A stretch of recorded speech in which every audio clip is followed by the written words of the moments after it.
She knows their dream is quintessentially American.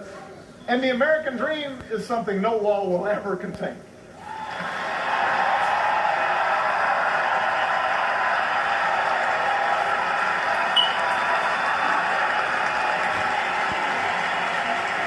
These are the things that Hillary knows. It can be frustrating, this business of democracy. Trust me, I know.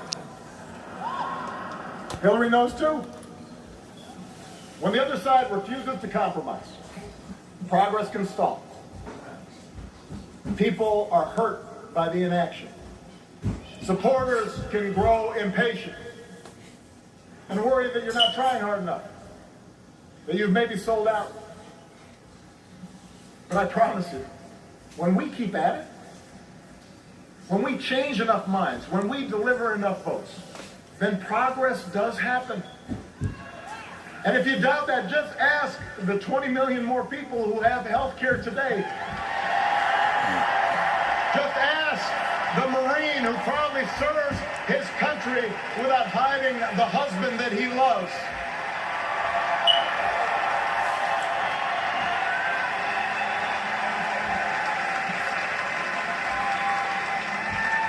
Democracy works, America, but we gotta want it. Not just during an election year, but all the days in between.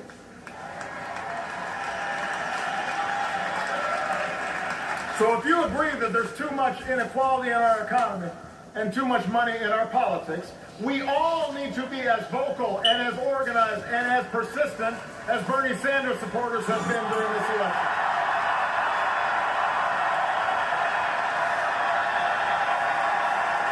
We all need to get out and vote for Democrats up and down the ticket, and then hold them accountable until they get the job done.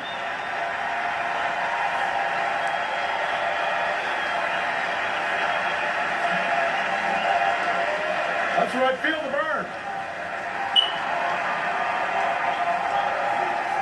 If you want more justice in the justice system, then we've all got to vote not just for a president, but for mayors and sheriffs and state's attorneys and state legislatures.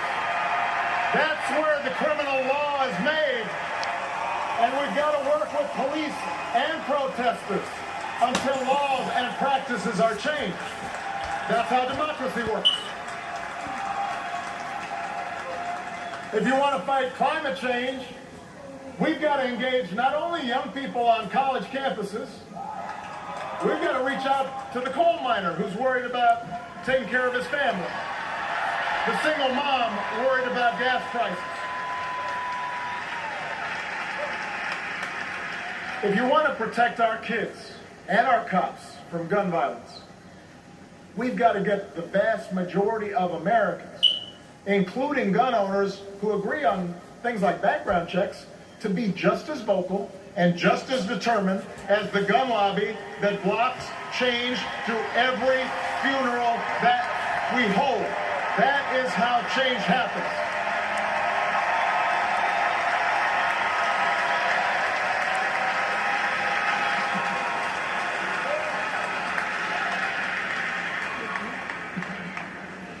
Look, Hillary's got her share of critics. She has been caricatured by the right and by some on the left. She has been accused of everything you can imagine and some things that you cannot. But she knows that's what happens when you're under a microscope for 40 years.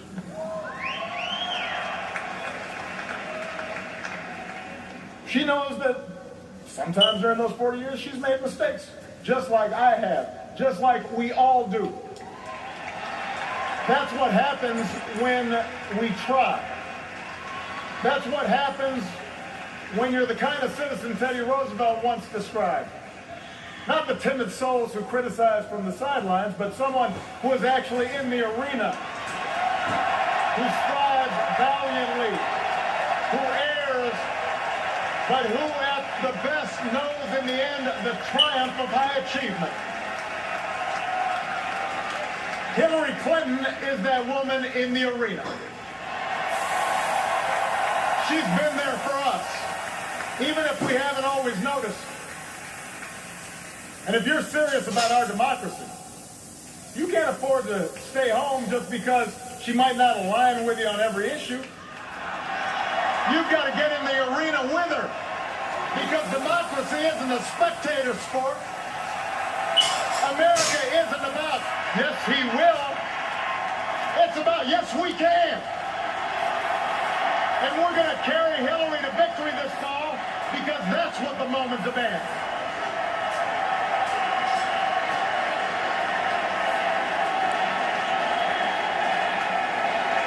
Yes, we can.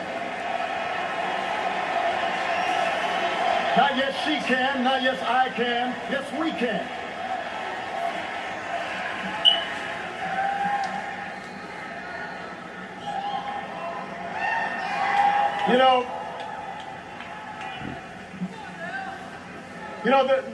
There's been a lot of talk in this campaign about what America has lost. People who tell us that our way of life is being undermined by pernicious changes and dark forces beyond our control. They tell voters there's a real America out there that must be restored. This isn't an idea, by the way, that started with Donald Trump. It's been peddled by politicians for a long time, probably from the start of our republic.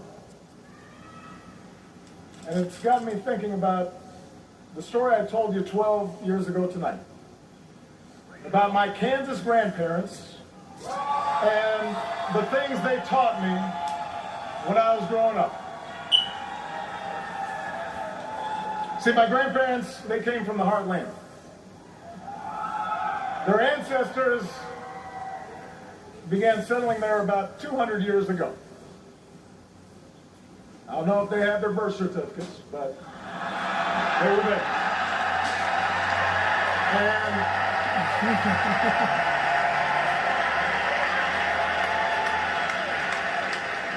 they were Scotch-Irish mostly. Farmers, teachers, ranch hands, pharmacists, oil rig workers. Hardy, small-town folk.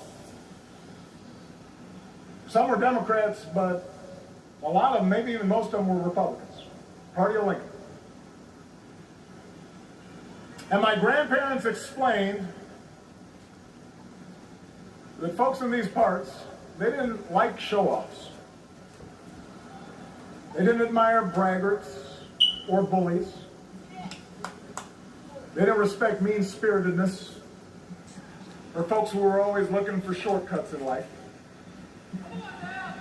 Instead, what they valued were traits like honesty and hard work, kindness, courtesy, humility, responsibility, helping each other out.